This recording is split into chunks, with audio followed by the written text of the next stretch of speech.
अस्सलामुअलैकुम। Welcome to सीखो पाकिस्तान। अगर आप व्हाट्सएप ग्रुप ज्वाइन करना चाहते हैं, कोई हमसे क्वेश्चन करना चाहते हैं, तो आप डिस्क्रिप्शन में दिए गए लिंक पर क्लिक करें और व्हाट्सएप ग्रुप ज्वाइन कर लें। आप रब्ता करके ऑनलाइन क्लासेस भी ले सकते हैं। स्टूडेंट्स, आज की वीडियो में हम बात करेंगे कम्प्रिहेंसिव क्वेश्चंस के बारे में। चैप्टर 4 है हमारे पास। इससे पहले हम इस चैप्टर के एमसीक्यूज, शॉर्ट क्वेश्चंस और कंस्ट्रक्टेड रेस्पॉन्स क्वेश्चंस कर चुके हैं। क्वेश्चन नंबर 1 है, देखें इसका। Explain the principal of movements with an example. Principal of movements को आपने एक्सप्लेन करना है और एग्जाम्पल की मदद से। ठीक है, तो देखें एग्जाम्पल उसने मांगी हुई है, तो प्रिंसिपल ऑफ मूवमेंट की हमने तारीफ भी करनी है। ठीक है, तो सबसे पहले इसकी फिगर को देखकर इसको समझ लेते हैं, फिर हमारे लिए एक्सप्लेन करना बहुत आसान हो जाएगा। तो फिगर मैं आपको दिखा देता हूँ। देखिए, ये फिगर है हमारे पास, जिसमें हमारे पास 3 वेट्स हैं। ठीक है, एक मीटर रोल है, ये इसको मीटर रोल कहते हैं। ठीक है, और इसका सेंटर ऑफ ग्रेविटी जो है ना, ये पॉइंट है। ठीक है, ये पॉइंट जहाँ पर CG लिखा हुआ है। ठीक है, ये पॉइंट इसका सेंटर ऑफ ग्रेविटी है, यानी यहाँ पर रखकर मीटर रोल को हमने बैलेंस कर दिया। ठीक है, क्लियर हुआ। अब देखिए 3 वेट है हमारे पास। एक वेट हम अप्लाई करते हैं W1। ठीक है, ये आपको नज़र आ रहा होगा। W1 हमने अप्लाई किया, यानी इस मीटर रोल पर लगाया। तो जब हमने यहाँ पर वेट अप्लाई किया, तो ये यहाँ से ऊपर की तरफ चलना शुरू हो जाएगा, यानी आप कह सकते हैं कि एंटी क्लॉकवाइज टॉर्क पैदा होगा। क्लियर हुआ। यानी टॉर्क ये होता है कि जब आपने कोई वेट अप्लाई किया, बॉडी ने रोटेट करना शुरू किया। ठीक है, ये देख सकते हैं आप कि यहाँ से ये ऊपर की तरफ जाएगी, कॉमन सेंस की बात है। ठीक है, अच्छा जी, फिर हमने W2 अप्लाई किया। ठीक है, 2 वेट हमने अप्लाई कर दिए और इनको बैलेंस करने के लिए हमने W3 अप्लाई किया। ठीक है, तो जब ये आपस में बैलेंस हो गए, और ये बैलेंस क्यों हो रहे हैं, यानी इस साइड पे 2 हैं और इस साइड पे 1 है हमारे पास, तो ये बैलेंस कैसे हो गए? तो याद रहे कि बैलेंस इस सूरत में होंगे। एक तो ये वेट में फ़र्क है। ठीक है, W1, W2 और W3 के वेट में फ़र्क है। दूसरी चीज़ कि ये जो हमारी लेंथ है ना हमने ली, L2, L1 और L3, यानी जिस लेंथ पे हमने सेंटर ऑफ ग्रेविटी से इन वेट्स को रखा हुआ है, ये लेंथ भी डिफरेंट है। क्लियर हुआ। तो इस वजह से ये बैलेंस हो गई। कॉमन सेंस है, कोई इतना मुश्किल नहीं है। ठीक है, अच्छा, याद रहे कि बस इतनी सी फिगर से आपने बात को समझ लेना है। प्रिंसिपल ऑफ मूवमेंट यही कह रहा है कि जब कोई बॉडी बैलेंस पोजीशन में होती है, तो उसमें क्लॉकवाइज मूवमेंट्स जितने भी पैदा हो रहे हैं, वो बराबर होते हैं एंटी क्लॉकवाइज मूवमेंट के। ठीक है, तो यही बात है ना, यानी यहाँ पर आप देखें तो ये टॉर्क प्रोड्यूस हो रहा है वेट 1 और वेट 2 अप्लाई करने की वजह से, वो बराबर है वेट 3 के। ठीक है, तो इस केस में आप देख सकते हैं कि मीटर रूल जो है ना, ये बैलेंस पोजीशन में है। इसका मतलब ये हुआ कि जब ये बैलेंस है, तो जो क्लॉकवाइज टॉर्क पैदा हो रहा है और एंटी क्लॉकवाइज टॉर्क पैदा हो रहा है, वो इक्वल हैं। ठीक है, लेकिन W3 जब हमने अप्लाई किया, तो मीटर रोल ने इस तरफ आना शुरू कर दिया, यानी आप कह सकते हैं कि यहाँ से इसने ऐसे घूमना शुरू किया। ठीक है, तो अब ये क्लॉकवाइज टॉर्क प्रोड्यूस हो रहा है, और जब हमने इस तरफ को वेट अप्लाई किया, यानी लेफ्ट साइड पे, तो इसने यहाँ से इधर को घूमना शुरू कर दिया, यानी एंटी क्लॉकवाइज टॉर्क प्रोड्यूस हुआ। तो एंटी क्लॉकवाइज टॉर्क और क्लॉकवाइज टॉर्क जब आपस में एक दूसरे को बैलेंस कर देते हैं, तो बॉडी जो है वो बैलेंस पोजीशन में आ जाती है। यही उसने कहा है प्रिंसिपल ऑफ मूवमेंट में। अब हम इसकी एक्सप्लेनेशन कर लेते हैं। वो कह रहा है कि when a body is in balanced position, जब बॉडी बैलेंस पोजीशन में हो, तो the sum of clockwise movements about any point. तो क्लॉकवाइज मूवमेंट्स का जो सम है, यानी एक साइड पे हमने 2 वेट अप्लाई किए थे ना, उन दोनों को मिलाकर about any point equals the sum of the anti clockwise movement. तो जो एंटी क्लॉकवाइज मूवमेंट है ना, ये उसके इक्वल होगा। ठीक है, अबाउट दैट पॉइंट, यानी उस पॉइंट के गिर्द। ठीक है, अब देखिए, understand the principal of movements. अब प्रिंसिपल ऑफ मूवमेंट को हम एक मिसाल के जरिए समझते हैं। ठीक है, तो let us take an example. हम एक मिसाल लेते हैं। Balance a metre rule on a wedge at the centre of gravity. अब बैलेंस मीटर रोल को हमने करना है एक वेज पर, फाने पर। ठीक है, यानी ट्राइंगल नुमा जो शेप थी ना हमारे पास, जिस पे हमने मीटर रोल को रखा हुआ था, सेंटर पॉइंट, उस पे हमने रखना है जी मीटर रोल को। और इस तरह से रखना है कि at its centre of gravity such that the rule stage horizontal, कि रोल जो है वो हॉरिजेंटल होना चाहिए। ठीक है, पैमाना जो हमारे पास। Suspend 2 weights. अब हम 2 वेट अप्लाई करने लगे, W1 and W2 on one side of the metre rule. अब मीटर रोल को एक साइड पे हमने W1 और W2 लटका दिए, सस्पेंड कर दिए, जैसा मैंने आपको फिगर में शो किया। ठीक है, एट डिस्टेंस, और उनका जो डिस्टेंस है L1 और L2 है फ्रॉम दी सेंटर से। ठीक है, and third weight W3 on the other side at distance L3 until the rule is again balanced। अब हमने W3 को इस तरह से रखना है, यानी दूसरी साइड पे हमने रखा था ना, और इस तरह से रखा कि मीटर रोल जो है वो दोबारा से बैलेंस हो गया, ठीक है, तवाज़न उसने अपना दोबारा से अचीव कर लिया, हासिल कर लिया, ठीक है। अब देखें the weights W1 and W2 tend to rotate the rod anti clockwise. मैंने आपको बताया ना जैसे कि अबाउट सेंटर ऑफ ग्रेविटी के सी जी पॉइंट के गिर्द जो है वो W1 और W2 ने उस मीटर रोल को चाहा कि वो रोटेट करे एंटी क्लॉकवाइज, ठीक है। अब जो हमने तीन वेट अप्लाई किए हैं तो देखें कि the values of the moments of the weights are, जो मोमेंट ऑफ द वेट हैं उनकी वैल्यू क्या होगी। W1 क्रॉस L1, जाहिर सी बात है वेट 1 हुआ है और उसकी लेंथ जो है वो L1 उसको हम लिखते हैं, ठीक है। और W2 क्रॉस L2, फिर W3 क्रॉस L3, ठीक है। तीन चीज़ें हमारे पास आ गई, तीन वेट्स के लिए तीन मूवमेंट्स हमारे पास आ गए, ठीक है। तो देखें कि when the metre rule is balanced, जब मीटर रोल बैलेंस है तो the total anti clockwise movement, जितना भी एंटी क्लॉकवाइज मूवमेंट प्रोड्यूस हो रहा है equal to the total clockwise movement, तो वो क्लॉकवाइज मूवमेंट के इक्वल है, बराबर है, ठीक है। तो इस तरह से जब हमारे पास एक साइड पे दो थे ना W1 और W2 और उनकी लेंथ जो है वो L1 और L2 है, जो कि डिस्टेंस होता है सेंटर ऑफ ग्रेविटी से, सेंटर पॉइंट से, ठीक है, उसको हम L1 लिखते हैं, ठीक है।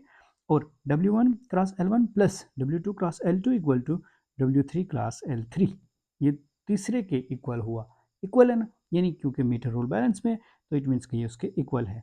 This is known as principle of movements, इसको हम प्रिंसिपल ऑफ मूवमेंट कहते हैं, ठीक है। कि जब anti clockwise torque clockwise torque को बैलेंस कर रहा है किसी भी पॉइंट पर, और जितने भी टार्क अप्लाई हो रहे हैं, ठीक है, जितने भी बन रहे हैं ना टार्क, वो सारे मिला कर दो, ठीक है। जैसे हमने एक साइड पे दो लिए और एक साइड पे हमने एक लिया, क्लियर हुआ। अब क्वेश्चन नंबर 2 में वो कह रहा है कि डिस्क्राइब, आप वजाहत करें, how could you determine the centre of gravity of an irregular shaped lamina experimentally. कि आप सेंटर ऑफ ग्रेविटी कैसे मालूम करेंगे, एक इरेगुलर शेप है आपके पास, यानी रेगुलर नहीं है आपके पास, कोई वो रेक्टेंगल नहीं है, कोई ट्राइंगल नहीं है, कोई स्क्वायर नहीं है, इस तरह की शेप नहीं है, ठीक है। तो अब आपके पास शेप चूंकि इरेगुलर है, इसको समझते हैं, बहुत आसान है ये। देखिए जब आपके पास इस तरह की शेप हो ना, यानी जिस तरह की ये इरेगुलर है, ठीक है, तो ये जो आपके पास है ना कोई रेगुलर शेप नहीं है, जैसे ये एक स्क्वायर समझ लें, ठीक है, तो इस तरह की कोई शेप है आपके पास तो नहीं है, ये एक इरेगुलर फिगर है। तो अब देखिए यहाँ पर क्या होगा कि आप इसको सस्पेंड करेंगे, लटकाएंगे, ठीक है, और जब आप इसको सस्पेंड करेंगे तो आप सेंटर ऑफ ग्रेविटी जो है उसको मालूम करने के लिए यहाँ से शाकुल को, प्लम लाइन की जिसको कहते हैं, ठीक है, इंग्लिश में प्लम लाइन कहते हैं, उर्दू में शाकुल कहते हैं, और आमतौर पर जिसको हम मिस्त्रियों की ज़ुबान में आप कह सकते हैं कि उसको हम साल कहते हैं, ठीक है। हमने देखा होगा कौन नुमा है जो कि सीधाई मालूम करने के लिए इस्तेमाल किया जाता है, ठीक है, स्ट्रेटनेस मालूम करने के लिए। तो हम पॉइंट ऑफ सस्पेंशन से, यानी जहाँ से हमने उसको लटकाया होता है किसी भी शक्ल को, तो उससे हम प्लम लाइन को यानी शाकुल को नीचे गिराते हैं, ठीक है, तो एक वर्टिकल लाइन ड्रा हो जाती है, ठीक है। फिर इसी तरह से अब हमने इस पॉइंट पर अगर इसको लटकाया तो यहाँ से आप देखेंगे कि इसकी वर्टिकल लाइन जो है ये इस तरह को आएगी, ठीक है, यानी घुमा के लटकाया हुआ है, इस तरह से नहीं है ये, ठीक है, ये जस्ट यहाँ पर फिगर में इस तरह से शो हो रहा है क्योंकि फिगर एक ही है। अब देखिए नेक्स्ट कि अगर यहाँ पर इस तरह से है तो इसकी जो वर्टिकल लाइन है वो इस तरह से आएगी, ठीक है, प्लम लाइन की मदद से। तो जहाँ पर वो लाइनें आपस में एक दूसरे को क्रॉस कर रही हैं, ये देखें ये सी जी लिखा हुआ ना मैंने, तो ये पॉइंट हमारा क्या कहलाता है, यानी एक्चुअल में ये पॉइंट जो है इसका सेंटर ऑफ ग्रेविटी है, क्लियर हुआ। अब इसकी एक्सप्लेनेशन जो है उसको पढ़ लेते हैं, जो कि अब आसान होगी हमारे लिए क्योंकि हमने फिगर को देख लिया, समझ लिया। तो देखें कि for an irregular shaped plan lamina, अब इस तरह की जब हमारे पास शेप आएगी जो कि इरेगुलर है, लेमिना कहते हैं एक तह को, ठीक है, जो कि किसी भी आम चीज़ के ऊपर हो सकती है, ठीक है। अब देखिए द सेंटर ऑफ ग्रेविटी, जो सेंटर ऑफ ग्रेविटी है कैन बी फाउंड, उसको हम मालूम कर सकते हैं बाय सस्पेंडिंग इट फ्रीली। अब उसको आज़ादाना तौर पर हम लटकाएंगे थ्रू डिफरेंट पॉइंट्स, मुख्तलिफ पॉइंट्स के ज़रिए से, ठीक है, जैसे मैंने आपको बताया पॉइंट्स ऑफ सस्पेंशन, ठीक है। अब उस तरह से आप इसको लटकाएंगे बॉडी को। देखें each time the object is suspended, जब भी आप उस ऑब्जेक्ट को सस्पेंड करेंगे, लटकाएंगे, तो इट्स सेंटर ऑफ ग्रेविटी, उसका centre of gravity lies on the vertical line, उस वर्टिकल लाइन पर लाई करेगा, drown from the point of suspension, जो कि पॉइंट ऑफ सस्पेंशन से लगाई गई है, यानी जिस पॉइंट पर हमने उसको लटकाया हुआ है उस पॉइंट से नीचे की तरफ वर्टिकल लाइन लगाई गई है, जो with the help of a plum line की मदद से, शाकुल की मदद से, ठीक है। तो जो लाइन हमने लगाई उस पर सेंटर ऑफ ग्रेविटी होगा। तो अब उसकी एग्जैक्ट पोजीशन कैसे मालूम करेंगे, तो ये देखिए नेक्स्ट लिखा हुआ है कि the exact position of the centre of gravity. अब एग्जैक्ट जो पोजीशन है उसकी, उसको हम इज एट द पॉइंट देखेंगे वो कहाँ पर है, कि उस नुक्ते पर होगी where two lines cross each other, जहाँ पर इस तरह की दो लाइनें एक दूसरे को क्रॉस कर रही होंगी। क्लियर हुआ। तो डिफरेंट पॉइंट्स पे आपने उसको सस्पेंड करना है, जो भी आपके पास फिगर है शाकुल की मदद से वर्टिकल लाइंस लगानी है, और दो वर्टिकल लाइंस जहाँ पर आपस में एक दूसरे को क्रॉस कर रही होंगी वो इसका सेंटर ऑफ ग्रेविटी होगा। क्लियर हुआ। तो इस तरह से हमने क्वेश्चन नंबर 2 जो था आसान सा ये कर लिया। क्वेश्चन नंबर 3 में वो कह रहा है कि state and explain to conditions of equilibrium. Equilibrium की दो कंडीशंस जो हैं, दो हालतें हैं, उनकी आप वजाहत करें और वो लिखें भी, ठीक है। तो सबसे पहले हम फर्स्ट कंडीशन ऑफ इक्विलिब्रियम लिखेंगे और इसकी हम डेफिनेशन पहले लिखेंगे, ठीक है ना। तो यही तरीकाकार है कि आपने एक्सप्लेनेशन बाद में लिखनी है, पहले डेफिनेशन लिखनी है, ठीक है। तो देखें, a body is had to be in translatory equilibrium. Translatory equilibrium में होगी बॉडी ओनली, सिर्फ उस वक्त होगी if the vector sum of all the external forces acting on it is equal to zero, कि अगर उस पर लगने वाली तमाम फोर्सेस जो है उनका मजमुआ जो है वो सिफर के इक्वल है, ठीक है। ये नहीं वो फोर्सेस आपस में एक दूसरे को कैंसिल आउट कर रहे हैं, बारहा हमने इसको स्टडी कर लिया है इस चैप्टर में भी और पहले भी, ठीक है। तो अगर फोर्सेस आपस में एक दूसरे को कैंसिल आउट कर रही हैं तो बॉडी इक्विलिब्रियम में है, ये आपने याद रखना है, ठीक है। अब आपको एक मैं फिगर दिखाता हूँ, उसके बाद आपको बात समझ आ जाएगी सारी, ठीक है। इस फिगर को देखें तो फिगर ए में आपके पास एक फोर्स है जो कि इस तरफ को लग रही है, ठीक है, यानी इधर को है, ठीक है। और दूसरी फोर्स जो है इसकी डायरेक्शन मुख्तलिफ है और ये है उसके बराबर ही, यानी जितनी फोर्स पहली है F1 है, इतनी ही F2 भी है, ठीक है। क्लियर हुआ। तो अब ये एक दूसरे के इफेक्ट को कैंसिल आउट कर रही हैं और बॉडी इक्विलिब्रियम में है। बात समझ आ गई केस ए में। लेकिन केस बी में हमारे पास फोर्सेस तो सेम हैं, यानी मैग्नीट्यूड उनकी सेम है, डायरेक्शन उनकी मुख्तलिफ है, लेकिन वो लग मुख्तलिफ लाइन पे रही है, एक ही लाइन पे नहीं है। उनका जो लाइन ऑफ एक्शन है ना वो डिफरेंट है। तो इस केस में अब आप खुद देख सकते हैं कि एक फोर्स यहाँ पे लग रही है और दूसरी यहाँ पे लग रही है, ठीक है। तो ये बॉडी में रोटेशन पैदा करेंगी, बॉडी रोटेट करेगी। तो रोटेट करने से क्या होगा, टार्क प्रोड्यूस होगा। तो इसका मतलब ये हुआ कि फोर्स की लाइन ऑफ एक्शन का भी सेम होना ज़रूरी है, ठीक है। तो अगर लाइन ऑफ एक्शन सेम नहीं है तो फिर टार्क प्रोड्यूस होगा। तो ज़रूरी है कि टार्क भी ज़ीरो हो, तभी बॉडी इक्विलिब्रियम में होगी। अब जो दो कंडीशंस हैं उनको हम पढ़ लेते हैं, ठीक है। ये अपने फिगर साथ में बनानी है, कोई मुश्किल नहीं है, ये देख सकते हैं आप। तो देखें, इन केस ए में नंबर ऑफ कोप्लेनर फोर्सेस, जितनी भी फोर्सेस उस पर लग रही है ना, F1 है, F2 है, ठीक है, जो हमने दो शो किए यहाँ पर, हैविंग देयर रिजल्टेंट, अब उनका जो रिजल्टेंट है इक्वल टू F, वो F के इक्वल है, और एक्टिंग ऑन अ बॉडी, जो कि बॉडी पर अप्लाई हो रहा है, एक्ट कर रहा है, this can be resolve into their components, उसको हम रेक्टेंगुलर कंपोनेंट्स में रिजॉल्व कर सकते हैं। And the first condition of equilibrium, तो पहली कंडीशन जो है इक्विलिब्रियम की, can be then written as, उसको हम यूँ लिख सकते हैं कि अलोंग एक्स डायरेक्शन, ये मैं आपको समझाऊंगा, ठीक है, पहले ये पढ़ लें, ठीक है। तो देखें, along x direction F1x plus F2x plus F up to so on equal to zero, कि जितनी भी उस पर फोर्सेस अप्लाई हो रही हैं वो ज़ीरो के इक्वल हैं। फिगर ए में हमने यही देखा था ना। तो हम कह सकते हैं कि Fx जो है वो ज़ीरो है। अब ये Fx क्या है, अब बात को समझ लीजिए। तो फोर्स जितनी भी लग रही है ना, F1 है, F2 F3 है, जितनी भी है, ठीक है, वट एवर जितनी भी हो सकती हैं, जितनी ज़्यादा हों, लेकिन अगर वो एक दूसरे को कैंसिल आउट कर रही हैं इफेक्ट को, तो इट मीन्स कि वो ज़ीरो होंगी, ठीक है। तो देखें, F1 है लेट्स सपोज, अब इसके कंपोनेंट्स होंगे Fx और Fy, जो कि हमने पहले भी पढ़ा था कि फोर्स को रिजॉल्व किया जा सकता है, उसके कंपोनेंट्स में उसको डिवाइड किया जा सकता है, ठीक है। और ये कंपोनेंट उसके रेक्टेंगुलर कंपोनेंट्स कहलाते हैं, ठीक है ना। अब देखें, ये रेक्टेंगुलर कंपोनेंट्स कौन कौन से होते हैं, Fx होता है और Fy होता है, ठीक है। तो अब वो कह रहा है कि Fx जो है, यानी फोर्स को हमने कंपोनेंट्स में डिवाइड किया हुआ है, एक्स कंपोनेंट में और वाई कंपोनेंट में।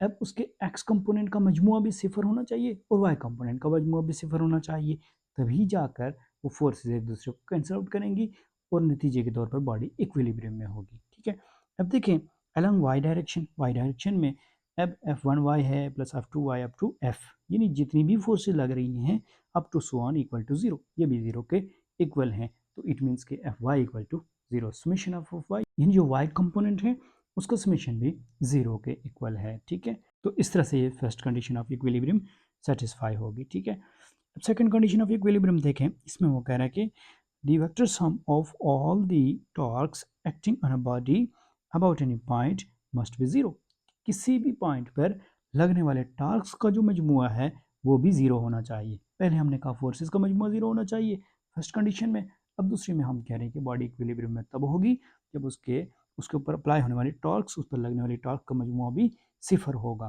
Consider the example of a rigid body, जिस तरह से हमने एग्जांपल को देखा था ऊपर जो हमने फिगर देखी थी, ठीक है, उसी तरह की एग्जांपल है। ठीक है ना, तो देखें इसमें हम एक बॉडी को ले रहे हैं, उस पर दो फोर्सेस अप्लाई हो रही हैं F1 और F2 और इक्वल मैग्नीट्यूड में है और एक्टिंग ऑन इट उस पर अमल कर रही हैं। ठीक है, तो इन केस ए, जो केस ए था ना जिसमें मैंने आपको बताया था कि फोर्सेस इक्वल भी हैं और एक ही लाइन में। ठीक है, तो both forces act along the same line of action, दोनों फोर्सेस का जो लाइन ऑफ एक्शन है ना दोनों फोर्सेस की वो सेम है। ठीक है, और इन केस बी जो मैंने आपको दिखाया था कि इनकी लाइन ऑफ एक्शन जो है वो सेम नहीं है, तो the line of action of the two forces are different, क्योंकि उन दोनों की लाइन ऑफ एक्शन जो है वो डिफरेंट है दोनों की, बताया था ना मैंने आपको। तो उससे क्या होगा, मैग्नीट्यूड तो सेम है, since magnitude of F1 and F2 are equal, यानी मैग्नीट्यूड उनकी सेम है, बराबर फोर्स अप्लाई हो रही है, यानी जितनी F1 है उतनी ही F2 है। सो द रिजल्टेंट फोर्स, अब जो रिजल्टेंट फोर्स होगी is equal in both cases, दोनों केसेस में रिजल्टेंट फोर्स बराबर होगी। दस first condition of equilibrium is satisfied, तो पहली कंडीशन तो हमारे पास यहाँ पर फुलफिल हो रही है, सेटिस्फाई हो रही है। ठीक है, यानी जिसमें तमाम फोर्सेस का मजमुआ जो है सिफर होता है। अब फोर्सेस का मजमुआ तो सिफर है, बट यू कैन ऑब्जर्व, लेकिन आप मुशाहिदा कर सकते हैं कि दैट इन केस बी में the forces are forming a torque to rotate the body about the point O, तो केस बी में जहाँ पर मैंने आपको दिखाया था कि उनका लाइन ऑफ एक्शन जो है वो फोर्सेस का सेम नहीं है, तो उस केस में टार्क अप्लाई होगा। ठीक है, पॉइंट ओ के गिर्द बॉडी रोटेट करेगी। ठीक है, तो देयरफॉर इस तरह से for a body to be completely in equilibrium, अब बॉडी को कम्प्लीटली इक्विलिब्रियम में होने के लिए ज़रूरी है कि second condition is also required, दूसरी कंडीशन बी, उसमें क्या है कि that is no net torque should be acting, कि कोई भी टॉर्क बॉडी पे अप्लाई नहीं होना चाहिए, यानी बॉडी रोटेट ना करे। ठीक है, तो this is the second condition of equilibrium, अब इसको हम सेकंड कंडीशन ऑफ इक्विलिब्रियम कहते हैं। तो summation of tau equal to zero, जो टी लिखा हुआ है ना टॉ को पढ़ते हैं, ठीक है, टार्क, तो सिग्मा टी यानी समीशन ऑफ टी यानी सम ऑफ टी, तमाम जो टॉर्क्स बॉडी पे अप्लाई हो रहे हैं, बॉडी में प्रोड्यूस हो रहे हैं, वो इक्वल टू जीरो होने चाहिए। ठीक है, तो इक्विलिब्रियम के लिए दो शराइत हैं कि सम ऑफ फोर्सेस जीरो हो, ये फोर्सेस के कंपोनेंट्स जो हैं एक्स कंपोनेंट या वाई कंपोनेंट वो भी जीरो हो, और टार्क जो प्रोड्यूस हो रहा है वो भी जीरो हो। ठीक है, क्वेश्चन नंबर 4 में कह रहा है कि how the stability of an object can be improved, तो हम किसी भी ऑब्जेक्ट की स्टेबिलिटी को कैसे इम्प्रूव कर सकते हैं, यानी ऑब्जेक्ट स्टेबल रहे उसको हम कैसे बेहतर कर सकते हैं। Give a few examples to support your answer, तो आपने चंद मिसालें देनी हैं। तो देखें कि the stability of an object can be improved by lowering the centre of gravity, याद रहे कि जब आप स्टेबिलिटी की बात कर रहे हैं तो आपको सेंटर ऑफ ग्रेविटी को लो रखना है, और by widening its base area, और उस ऑब्जेक्ट के बेस एरिया को आपने चौड़ा कर देना है। ठीक है, तो जितना बेस एरिया चौड़ा होगा और जितनी सेंटर ऑफ ग्रेविटी लो होगी इतनी वो बॉडी स्टेबल होगी। ठीक है, अब इसकी मिसालें लिख लें, आप खुद से भी कोई मिसाल लिख सकते हैं, कोई कैद नहीं। ठीक है, लेकिन ये जो आपके बुक में पीछे दी गई है ना, मैंने अक्सर क्वेश्चन जो है वो बुक से ही लिए हैं ताकि आपके लिए समझने में आसानी हो। तो एग्जाम्पल इसके ले लेते हैं कि a low arm chair is more stable than high chair, एक जो ऊंची कुर्सी होती है उससे ज़्यादा स्टेबल होती है वो कुर्सी जो नीची हो, यानी जो जिसकी हाइट कम हो। ठीक है, because of its low centre of gravity, क्योंकि उसका सेंटर ऑफ ग्रेविटी जो है वो लो होता है, और हमने यही पढ़ा सेंटर ऑफ ग्रेविटी लो होगी तो वो बॉडी ज़्यादा स्टेबल होगी। ठीक है, अब देखें फिर दूसरी मिसाल इसकी कि if the heavy loads are placed on the floor of the bus, अगर बस के फ्लोर पर फर्श पर एक हैवी लोड अप्लाई किया जाता है, its centre of gravity will be low, तो उसकी सेंटर ऑफ ग्रेविटी लो होगी। And if it is disturb slightly, यानी उस लोड को ज़रा सा हम डिस्टर्ब करेंगे, हिलाएंगे, तो a torque will bring it back to its original position, तो टॉर्क जो है हिलाने के बाद वो दोबारा से उस बॉडी को अपनी पोजीशन में ले आएगा। It is because of its low centre of gravity, क्योंकि वहाँ पर सेंटर ऑफ ग्रेविटी जो है वो कम है, ठीक है। और इसी लोड को अगर आप ऊपर रखें, छत के ऊपर रखें, तो ज़रा सा हिलाने से गाड़ी के उलटने के चांसेस ज़्यादा हो जाएंगे, ठीक है। ये आपने याद रखना है, ठीक है। अब देखें, इसकी तीसरी मिसाल लिख लेते हैं कि the centre of gravity of the racing cars are kept low, कि सेंटर ऑफ ग्रेविटी जो रेसिंग कार की है उसको कम रखा जाता है टू अवॉइड टॉपलिंग ओवर, ताकि वो उलट ना जाएं। रेसिंग कार्स चूँकि उनकी स्पीड बहुत ज़्यादा होती है और ख़तरनाक मोड़ होते हैं उनके रास्ते में, तो इसलिए ये होता है कि उनकी सेंटर ऑफ ग्रेविटी को कम रखा जाता है। सेंटर ऑफ ग्रेविटी को कम रखने के लिए हम उनकी ऊंचाई जो है वो कम रखते हैं, ठीक है। And their basis area are also increased, और उनके बेस एरिया को बढ़ाया जाता है by keeping their wheels outside of the main body, उनके पहियों को मेन बॉडी के थोड़ा सा साइड पे रखा जाता है, यानी साइडों से बाहर होते हैं रेसिंग कार के जो पहिए होते हैं, ठीक है। फिर इसी तरह से नेक्स्ट देखें कि the centre of gravity of balancing tyres are kept below to make them more stable, ज़्यादा स्टेबल बनाने के लिए जो बच्चों के खिलौने होते हैं ना, जो कि देखने में यूँ लग रहा होता है कि गिर जाएंगे, लेकिन गिरते नहीं हैं, क्योंकि उनके सेंटर ऑफ ग्रेविटी जो है उसको नीचे रखा जाता है, ठीक है। क्लियर हुआ जी। तो इस तरह से हमने चैप्टर के लॉन्ग क्वेश्चन होते हैं वो भी कर लिए। नेक्स्ट क्लास में हम इसके न्यूमेरिकल्स करेंगे। होप सो वीडियो आपके लिए इन्फॉर्मेटिव थी। अगर अच्छी लगी है वीडियो को लाइक और चैनल को ज़रूर सब्सक्राइब कीजिएगा, ताकि हम टाइम टू टाइम मिलते रहें और सीखने और सिखाने में एक दूसरे की मदद कर सकें। मिलते हैं नेक्स्ट वीडियो में, तब तक के लिए अल्लाह ने के बाद।